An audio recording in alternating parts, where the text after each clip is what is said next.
Hi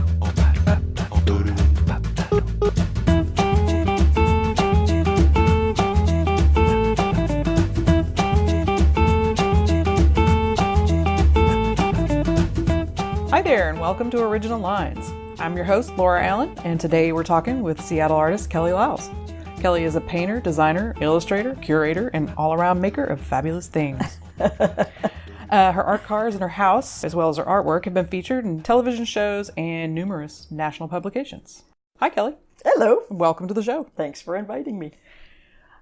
You are one of the most abundantly creative people that I think I have ever met in my life. You make so many things. You do so many things. How do you do all of these things? But that's so funny because I don't see it that way at all. I always say I'm a one-trick pony. I'm a pretty good painter. I'm not a great painter, but I'm a pretty good painter. But I don't think I do anything else other than paint.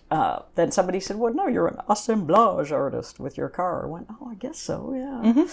But my first car was painted, and then I started gluing stuff on. Mm-hmm. So I always, I look at people like Troy Gua, that anything the guy does, he does well, in so many different media. And I'm in awe of people that take chances, that take risks. Uh-huh. And I don't know if there's some subliminal, I don't want to fail thing, or just, I think of it more as just laziness. No, I don't want to learn a new skill. I'm too old. But thank you. Well, yeah, but I mean, I would say I've been to your house. I mean, your house. It's everything you touch turns into artwork. I mean, I'm sitting here looking at your outfit. This is awesome. It's this beautiful, beautiful magenta and pink and orange with this great coat.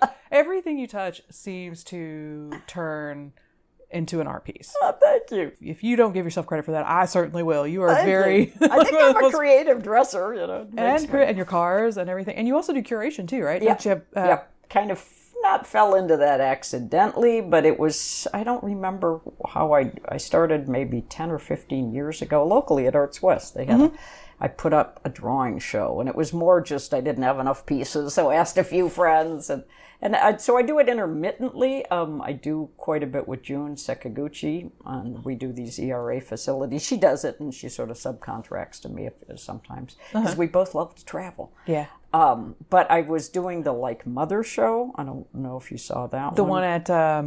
Where is that? Well, it's been at 4 venues, and I stayed up way too late last night pitching it to the Tacoma Art Museum, too. Wow. But it's been at, it started at Shoreline City Hall, then it moved to, and each time it adds new pieces, and then it moved to Magnuson Park's Art Gallery. That's where I saw it, yes. Yeah. And that was and they were great to work with, nice people, beautiful space.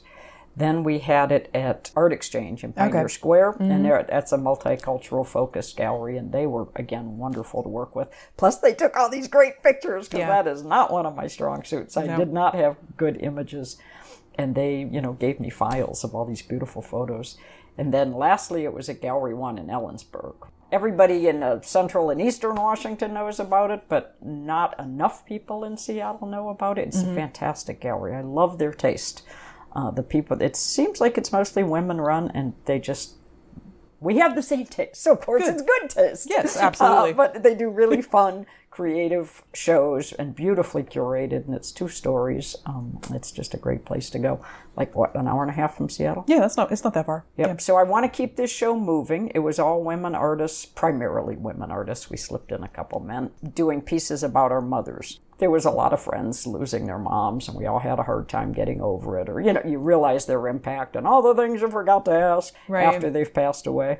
So somebody kept saying, well, let's, do a piece about your mom. I know a friend of mine, Lana Sundberg, we have a little get-together of women once a month at different houses, and she'd said, let's all bring something about our moms. The one was like a pilot in the 40s, and another one, lived in the Panama Canal and was a debutante and daughter of a naval officer, and they all had really fascinating, huge lives that we forget when they turn into little old people. And and those ERA shows, we've curated one called Visual Biographies, where the artists do a piece about one of the seniors living at this building.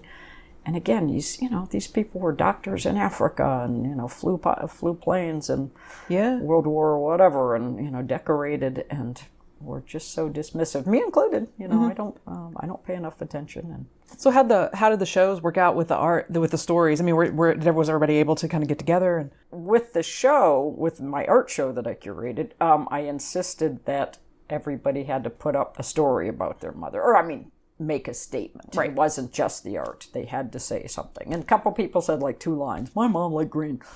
Other people went on for 4 pages. And I was like, yeah, try to keep it to 8.5 by 11. Right. It's bigger than the art piece. If you it was. And one woman said, no, I don't want to because, I didn't particularly like my mom or something. I went, well, then you don't have a choice. You're either putting the work in or not. Yeah. But if the work is in, and say that, we didn't have to say she was a great mom. Yeah. So she did. She left it kind of ambiguous, but it was pretty clear that, and it was a beautiful piece. But when it moved to Gallery 1 in Ellensburg, they sent me like 20 artists to look at. They wanted to include locals too. So I whittled it down to a few of those. But so of the ones that we whittled it down to, all of them, they did really good work, really strong pieces. And Nancy Warden did this huge chandelier all about ALS, all women in her family with ALS, and there were some really powerful pieces. But almost all of the ones that they added had really sad or horrifying incest, abuse. Really? One just about neglect and, how the mom loved the sister and Oh, wow. a sad little bunny that kept hoping she was adopted or there were all these heartrending stories. Wow. Wow, what happens over in Central Washington? But I really was happy for it because to me it fleshed out the show a lot. Yeah. It was much more well-rounded in a sense having those, Yeah, the alternate. Yeah. Why do people make art? Why do you think that people make art? A man I know, and he's a schizophrenic, and has had a really rough life because he on and off the meds and substance abuse, etc. But he told me 20 or 30 years ago, I make art because I have to. He said it's not fun, I don't like it, I have to do it. And I thought that is a real artist.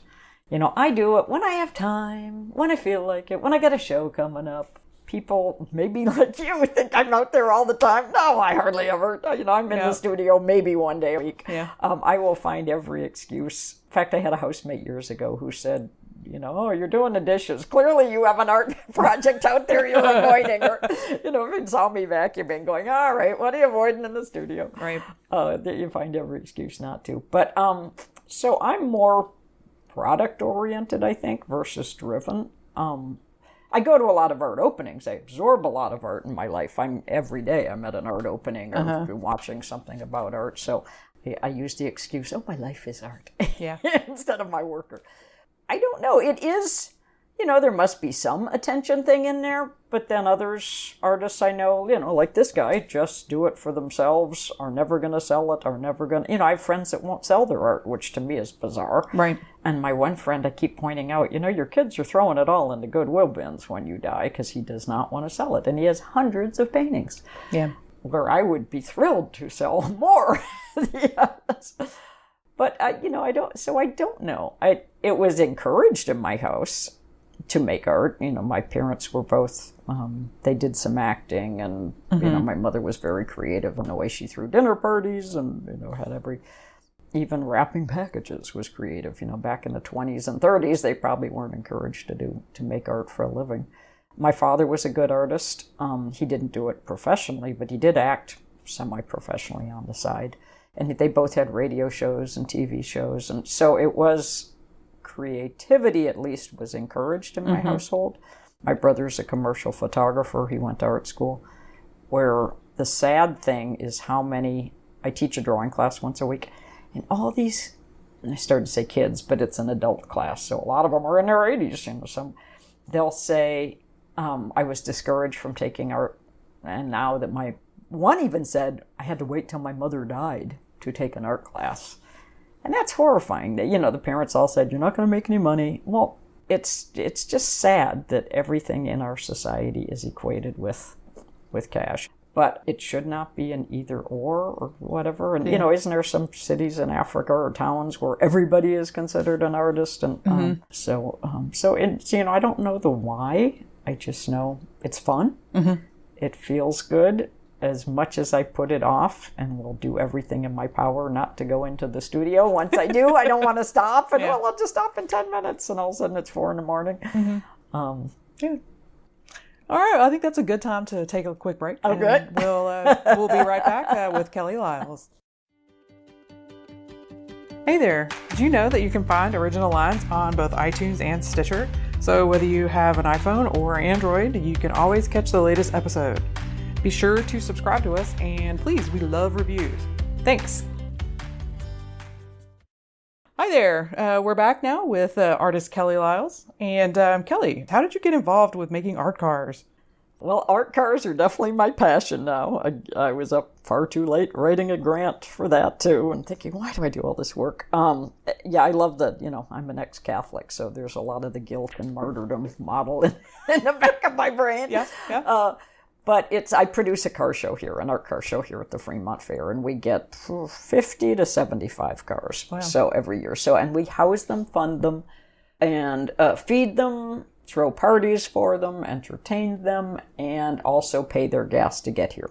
So it can cost, depending on what gas prices are. Mm-hmm. I watch those gas prices because there's a big difference in how much it'll cost us. But when gas is $2.50 a gallon versus $5 a gallon, mm-hmm. So it can cost us up to $14,000 to produce this show. But it's basically like-minded people that glue some crap on their car, or paint, or weld, or decorate in any way, modify their vehicle. And there's thousands of us around the country. Mm-hmm. And Google art cars. Some of us spell it. We always argue about whether it's one word or two. Uh-huh. This is the big, big controversy in the community.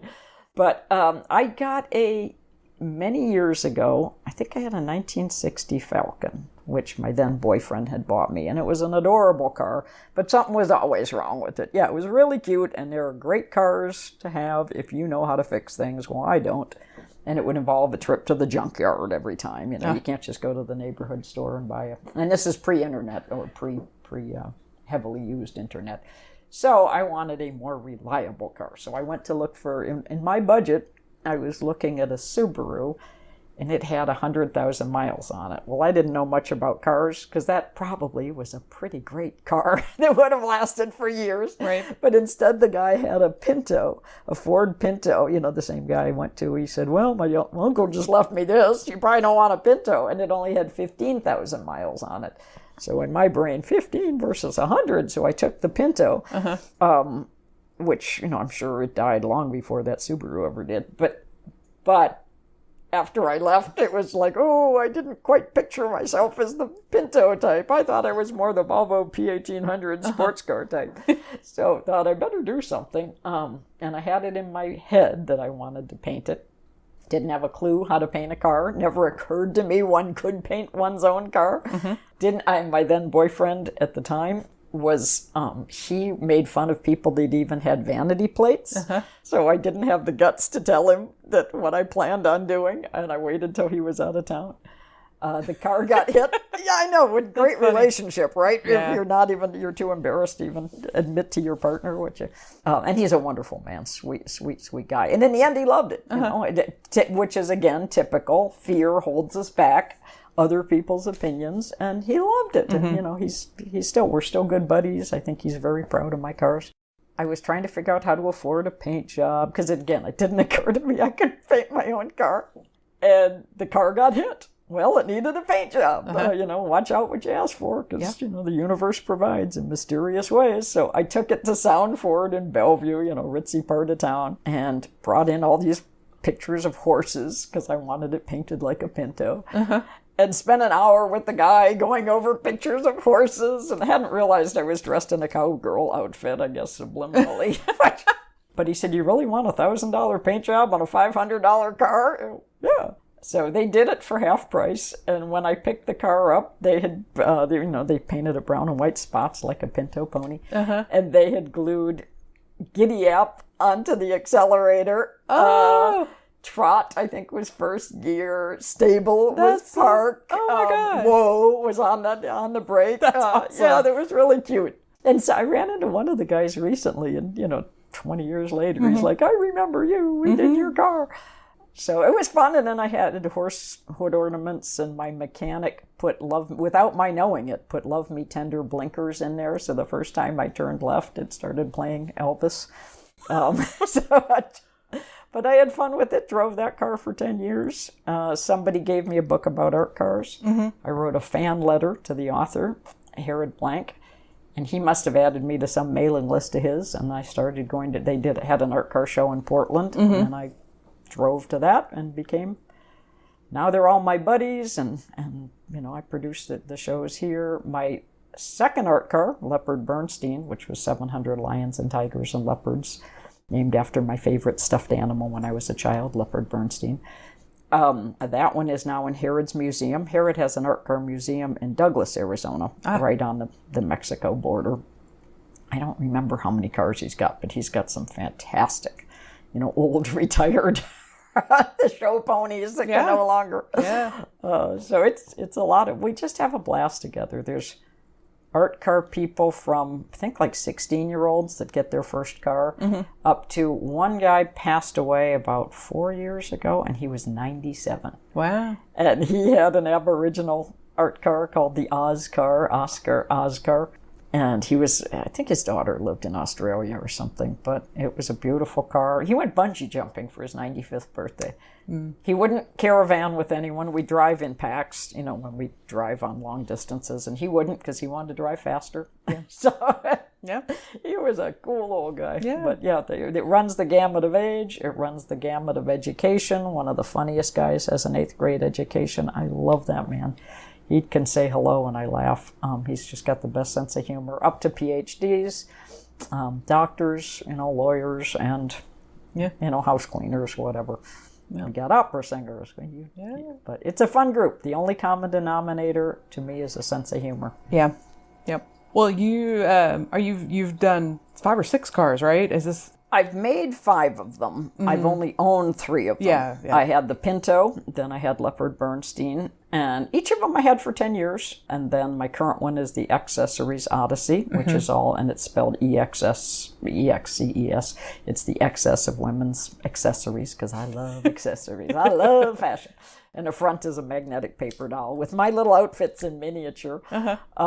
I was wearing this green skirt last week, and one of my girlfriends was going crazy for this skirt that actually another art car woman had made. But I said, it's been on the hood of my car. She said, I've never seen this before. I said, well, you've seen the miniature on the front of my car for 10 years. You never commented on it. But then I've made 2 other ones. One for an art car event where we just had, somebody donated the car for us to modify in 2 days. And then I made another one for, actually, Harrod Blank, my hero, who has written all the books and movies about us and runs the museum. He bought it. It was made by another friend of ours. She had art cars, and she was dying, actually, diagnosed with cancer. So she was donating her car to Harrod's museum. And on the road trip to take it out there with her husband, we said to him, well, we don't want to lose you to the group. Let's get you a car too. And what do you like? And well, I guess I like birds. So that weekend at the museum, I painted birds all over this car. And then she flew me down a couple more times to keep adding to it. He drove it for a while, but had too many cars, and he offered any of them for sale. And whoever bought, which one. He had several Priuses. This was a Prius. And Les Blank, the filmmaker, bought it. So it got a little bit of media attention through that, because Les was a wonderful filmmaker. He just passed away a few years ago. He was honored at the Oscars and stuff. And so when he passed away, his son Harrod got it. So it's kind of great for me that Harrod travels the world. The State Department hired him to go show art car movies in other countries, and art cars are about as American as it gets. Yeah, absolutely. The love affair with our cars, the love affair with modification and doing things yourself, and creativity. Americans love creativity. I found it like it's one of those paradoxes. America has so many just totally bizarre paradoxes, and one of them is our just love affair with the creative, but then the parent the woman who's... Can you make a dime on it? Exactly. So it's like this weird paradox. We love it when it happens. Like you go beyond the thing, and then everybody loves it. There's this fantastic thing, but if it's you going to do it or your family or somebody close to you, it's like, oh, no, we must not do that. It's just strangest thing. Well, even with clothes, I get that all the time going, well, you can wear that, but I couldn't. Yeah. I couldn't. And people, not friends, but different people have asked me to take them shopping. But then anytime you find anything, oh, hell no, I couldn't. And it's like, I get it. You don't want to dress like me. That's fine. But don't tell me you can't, because anyone can. Well, every time they say that, you know what they mean. What they mean is, I would love to, but I wouldn't be caught dead in that. I would feel but I'm afraid. There's some like I'm afraid to that I would love to do that, but there's something holding me back. I mean, you kind of hear that.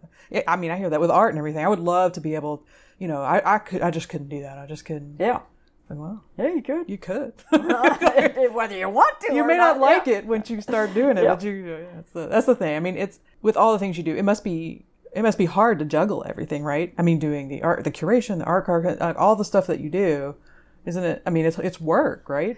Yeah, I got in a little bit of I was annoyed, we'll just put it that way, with a friend of mine who she cancels on things a lot, and has left me stranded with theater tickets and whatever. Yeah. So she had said to me, well, you don't understand because you don't have a 9-to-5. I'm tired after work, and so she cancels short notice. But she said, no, I don't, but I have like 8 jobs. You got the one where, from what I can see of your posts on Facebook, you spend a lot of time in your cubicle, not working. Yeah. So, when you're, there's always something. I'm a big, I write things on my hand. I'm a big keeper of to-do lists. It's funny because the last few weeks, it's been a little quieter this season. I have up to 9 events per Saturday, and I think I had 1 or 2 yesterday too, I think. So I keep thinking, what am I missing? Because I'm caught up on my to-do list. Well, almost. I've got a couple little projects, but I'm halfway through both of them. And it feels wrong. I've literally have had a couple, not nightmares, but woken up in a panic going, what am I forgetting? Because once in a while that does happen where you're like, oh my God, I forgot this huge deadline looming. And I'm kind of on top of things, and it feels a little odd. But yeah, you've got to be very organized, I think, to be self-employed. And there's lots of to-do lists and prioritizing. I don't keep spreadsheets or keep track in that sense, but I'm very good about staying. And I always think there's no word for the opposite of a procrastinator.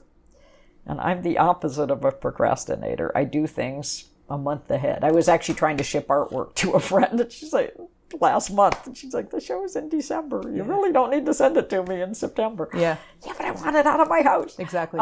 Because when it's gone, you don't see it and think, oh, I could redo that, or I could tweak that, or That's me. I'm exactly the same way. I always do things. It's early. I do it early because it nags you. It's this little hook in your brain that is just like pulling until you get it done. And then you do it. And then I don't understand how people like wait till the very last minute for deadlines. It would drive me crazy.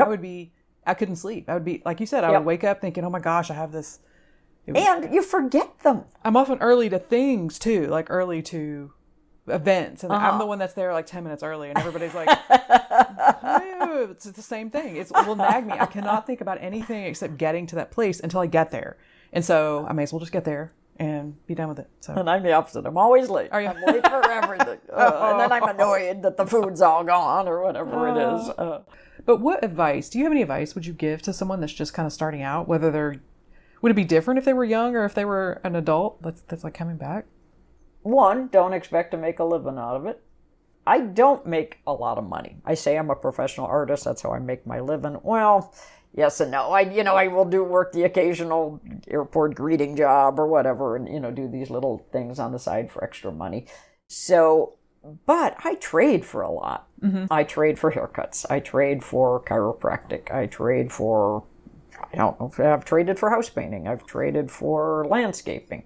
So don't think that everything has to be money to be a transaction. You can trade for a lot. You can also, and I have a huge art collection. I trade for 90% of that. And people say, well, they probably don't want it. Well, let them tell you that. Yeah. they're flattered. It's like getting asked out for a date. Whether you like the person or not, you're still flattered, and you think higher of them for asking you, for having such good taste. So, whether they say yes or no, at least ask, and most of the time they say yes. So there's just so many different forms of exchange that don't involve, money. So it's not an either or. For the artist, I would also say, don't expect instant success. Everybody wants to have an art show right away. Of my students are like, well, I want to have a show now. Well, how about if you wait 5 years? And you can have a show now, but it's probably not going to be a very good show. Yeah. Why not just wait? It's like you don't go, you don't ski down the mountain after your first year of skiing classes. Right. You stick to the bunny slope for a little while. Yep. So it's like anything else. And my mother took a drawing class somewhere along the line. She was a senior in Florida, and she always studied. She always took classes right until she died, which I thought was cool. She went and studied opera in Italy, and then she went and took olive oil making class in Santa Fe. I don't know. She just did all these wacky classes with some kind of senior extension thing.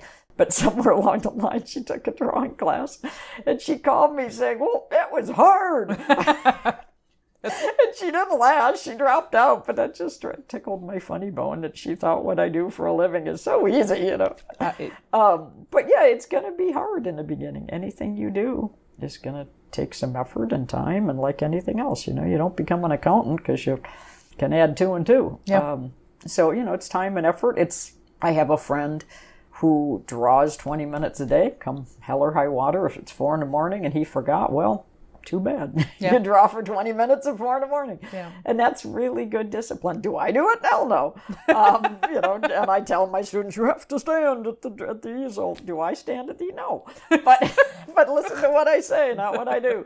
But, the more rigorous you are in learning anything and pursuing it, the better you'll get, like anything else in life. People always think, well, you can draw or you can't. That's not true at all. Some people draw better, but anyone can learn to draw, and especially teaching beginning. And I say draw, I also mean painting. Painting is just drawing with color. But I'm just shocked at how good some of my beginning students are. Well, I think that is I think that's, it's the life part. It's the life you build. The art is one thing, but I think that's one of the major rewards. It's not the money, whatever, but it's the people, being surrounded by other creatives. Yeah, no, and I that's how I went off on that tangent of other than politics, because I really have a very lucky, wonderful life. I had free tickets to a film festival this week, and I had free tickets to a play at the professional theater. I usher at a lot of theaters. That's another thing. I usher. If I want to do something, I do it for free. I volunteer as a way. If there's a $200 art auction that I can't afford to go to, well, I volunteer, or I donate art, but I volunteer just as much. But I had like 3 lovely. I got asked if I would lead an art delegation to Africa next year. Oh, yes. Wow. I've led them to Cuba twice. I've led them to Eastern Europe, to Berlin, Prague, and Budapest. I did it to China.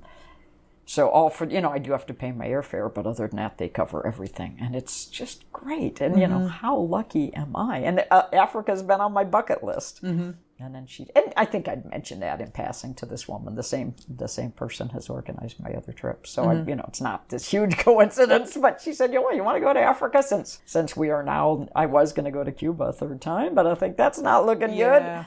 So she said, let's do Africa instead. Hell yes. Yeah, where in Africa are you going? Well, this was the 2 days ago email. Oh, okay.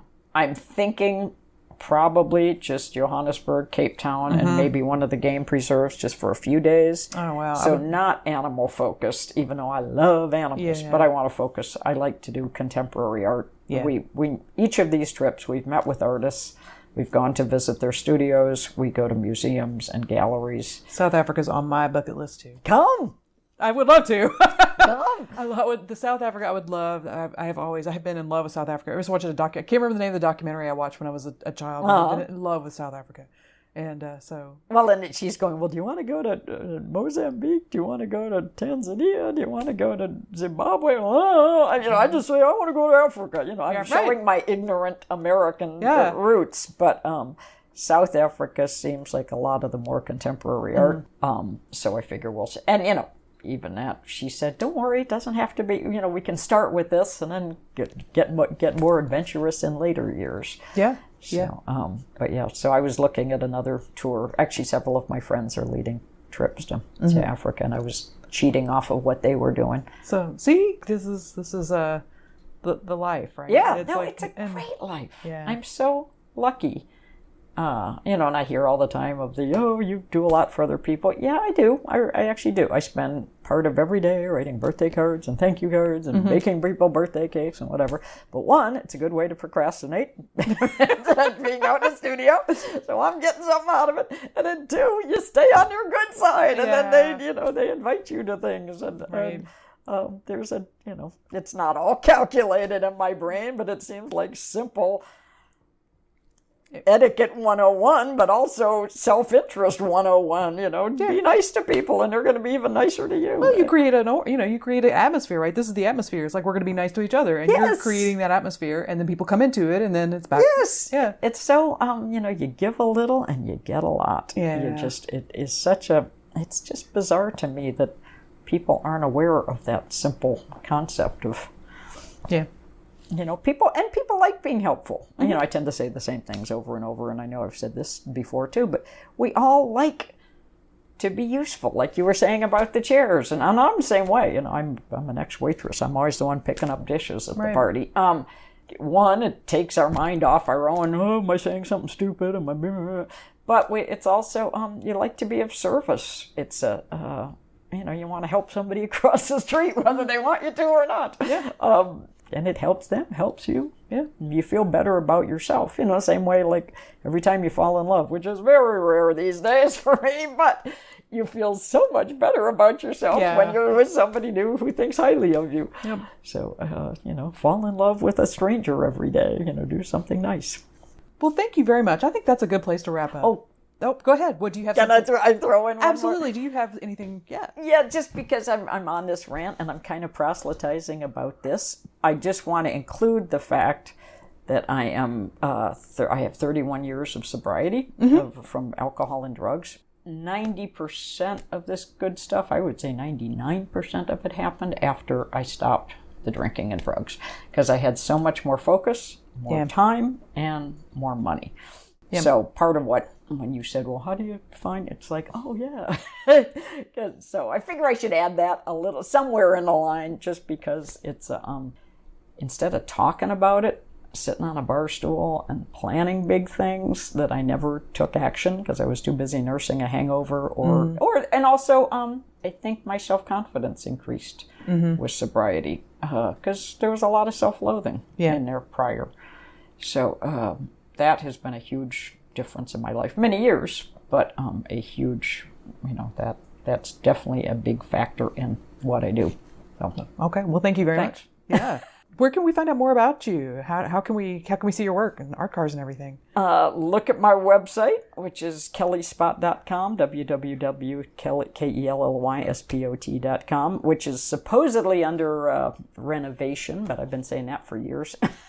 So somebody has tackled it. I'm completely illiterate computer-wise, other than email and surfing. I'm in 4 or 5 shows on any given day. I always have to go look it up to see where I am. I will be in the Virago one with you. I'm in a Trump This show at the Art Car Museum in Houston, Texas, though that might be over by then. I'm in several ERA shows, so I would have to look up exactly where I am. But I'm in quite, I exhibit a lot. And that's another thing. People think, oh, you paint all the time. No, you drive and deliver art all the time. And no you doubt. Schlep, and you make tags, and you most of art in making at least. Schlepping art. That is if that's what you want to do for a living, that is what you do. Inventorying and oh damn, I forgot to pick that up. Yep. So yeah, it's a lot of keeping track. Yeah. Okay. Well, good. There'll be more. You can find out more about Kelly, and I'll put a link to her website and some of the things that she's done in the blog post that will accompany this podcast. But other than that, it's been great having you. This was fun. Yeah, I've had a really good time. I've had wonderful conversations with you before, and I knew that this would be good.